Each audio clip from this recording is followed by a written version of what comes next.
ସନ୍ଦୀପ ଥିଲା ବାପା ମାଆଙ୍କ ଏକୋଇର ବଳା ବିଶିକେଶନ।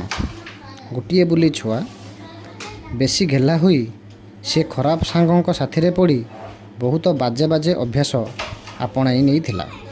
ବାପା ବହୁତ ଚେଷ୍ଟା କଲେ ପୁଅର ବଦ ଅଭ୍ୟାସ ଛଡ଼ାଇବାକୁ, ହେଲେ ସବୁ ଫେଲ୍ ମାରିଲା। ଶେଷରେ ଗୋଟିଏ ଉପାୟ ମନରୁ ଭାବିଲେ। ଦିନେ ବଜାରକୁ ଯାଇ କିଛି ଭଲ ଆମ୍ବ ସହିତ କିଣି ଆଣନ୍ତି ଗୋଟେ ମିଠା ଆମ୍ବ। ସନ୍ଦୀପ ତ ଭାରି ଆମ୍ବ ପ୍ରିୟ। ବାବୁରେ, ଆମ୍ବ ଆଣିଛି ଖା।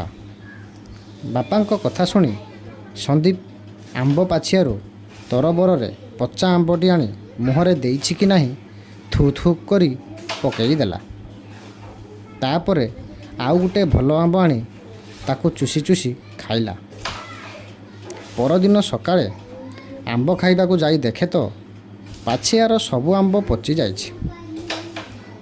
ବାପା ଦୂରରୁ ସବୁ ଲକ୍ଷ୍ୟ କରି କହିଲେ, ପୁଅରେ, ତୁ କାଲି ପଚା ଆମ୍ବଟାକୁ ନ ଫୋପାଡ଼ି ରଖିଦେଲୁ।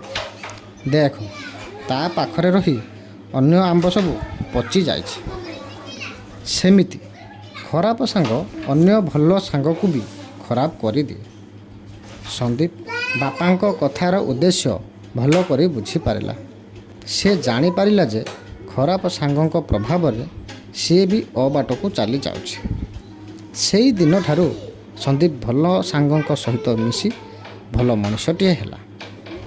ଆଜିର ଏଇ କଥାର ନୀତିଶିକ୍ଷା ହେଲା, ସବୁବେଳେ କୁସଙ୍ଗରୁ ମୁକ୍ତ ରହିବା।